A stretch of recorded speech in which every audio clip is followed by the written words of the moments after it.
Hey, what's up you guys, and of course welcome to another alternative factuals video. And if you're new to the channel, please be sure to like, share, and of course subscribe, and check out the links down below in the description because we have different links and extracurricular activities that take place outside of just the YouTube channel and comments. And if you like subjects like this in terms of what I'm about to discuss in this video, just let me know and I'll do more like that. But I'm going to be talking about season 2 of Cloak and Dagger and the most recent episode, which involved Papa Legba. Now, the main question I'm going to try and answer, since there's not really too many answers in Marvel Comics, let alone even in Cloak and Dagger comics, who is Papa Legba? And like they said in the episode, Papa Legba is a part of the Loa, which is Haitian voodoo, for those of you who did not realize that. And Haitian voodoo is very common in Louisiana as well as in the islands, you know, being a part of Haiti and Dominican Republic. And they share kind of some sort of similarities between like orishas that involve like Santa Maria voodoo and all that stuff. But I'm not going to get too deep into relations between other types of voodoo and religions and all that stuff and where it kind of came from. If you want those kind of breakdowns, you can just let me know in the comments and I'll do that. But Papa Legba is the Loa, and he serves as this kind of bridge between the Loa and humanity. Basically, he is the avatar from the Avatar: The Last Airbender. The Avatar was a bridge between the spirit world and humanity, and even though he was a physical aspect, Papa Legba serves that purpose for the Loa and humanity. He is that transitionary point in which people who are in the real physical world either can transition over to the Loa, or basically they have to go through him in order to communicate with the spirit world.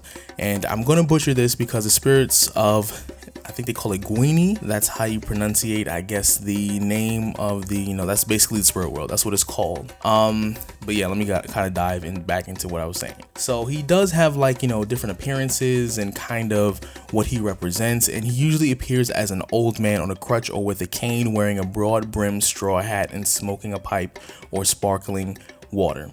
And the dog is sacred to him, like basically he has a dog and it's really sacred to him, and he is actually kind of reminiscent of the Saint Peter or Saint Lazarus and Saint Anthony. So he's a combination of everything, and I'm not, like I said, I'm not going to get into details of how these different saints kind of formed him in terms of their religion and the Loa itself, and that takes place over hundreds of years of history, and this is not a history channel, of course, so I'm not going to do this. Now, obviously, he has alternatives, like alternative versions of himself, and in Nigeria and Togo, Legba is viewed as a young and trickster deity.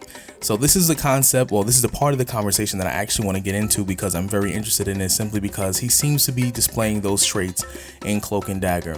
And even though physically he has a combination of the original depiction of what he would look like according to Haitian voodoo, but in Nigeria he is often depicted with like horns and phallic, and his shrine is usually located at the gate of the village on the countryside, and he has more of the trickster kind of feel. I would say he looks similar to how Loki would be described when it comes to the horns and all that stuff.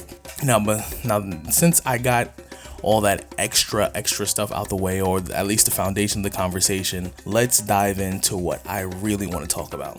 So the episode, we see Papa Legba, and Papa Legba actually showed up in the episode, and they said they had to give a sacrifice or something. A price had to basically be paid, and she said Papa Legba enjoys sweets. Now that's a reference to what I just read back to you in terms of Papa Legba enjoying, like, he has sugar cane, he has a straw hat, and this is in reference to, like I said, Haiti, the fact that they have sugar cane in the islands over there, where they came from, because they share the same island as Dominican Republic.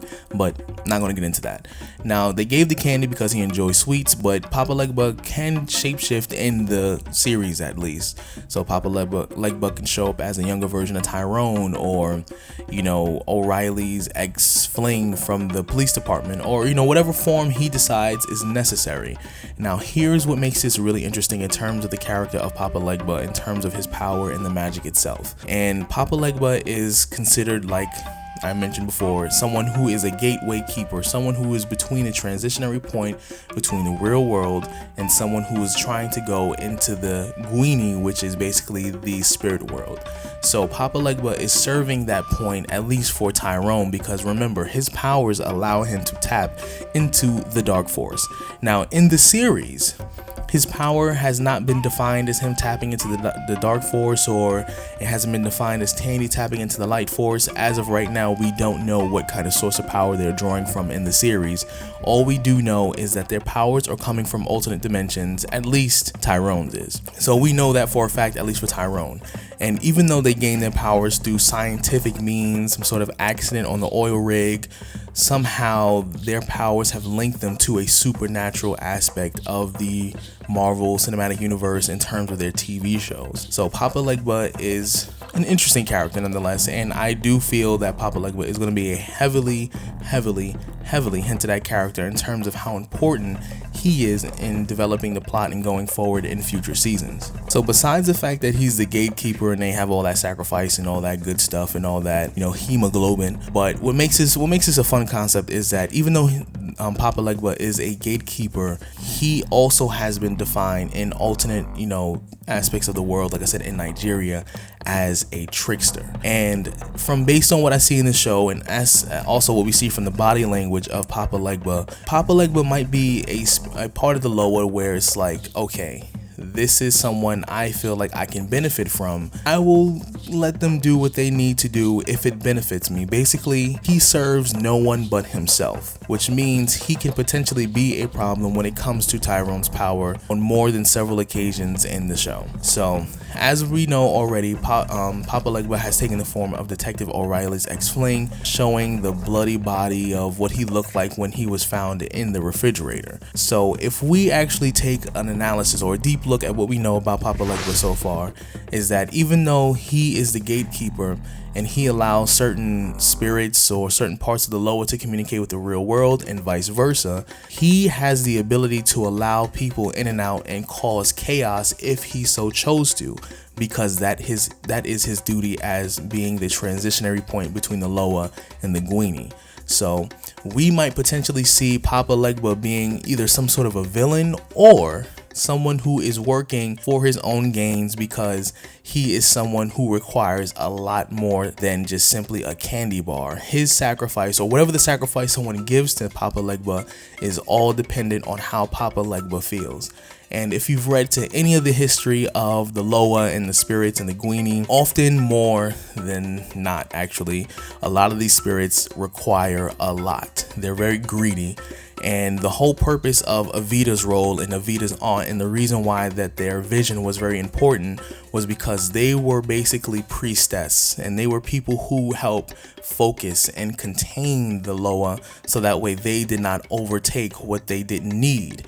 Their job as the people who regulated the Loa, the spirits, and the ancestors were making sure that when they got sacrifices, they got what they needed to basically gain their sustenance, but they did not get more than what was required, because spirits have been known in multiple religions to take more than what is necessary, which can kind of break the balance as well as cause difficulties, especially in this case where obviously the Loa and Papa Legba have access to a physical form, and that is Tyrone. He is literally a gateway, and even Despair, who is trying to access Tyrone and access a door inside of Tyrone's dimension, or where Tyrone is accessing his powers, it's basically a very deadly situation, especially for someone like Papa Legba, who is showing traits of being a trickster or someone who is basically out for himself. But you guys let me know how you feel about this, and if you're new to the channel, please be sure to like, share, and of course subscribe. Leave a comment down below and all that good stuff, and I hope to see you later on. Peace out.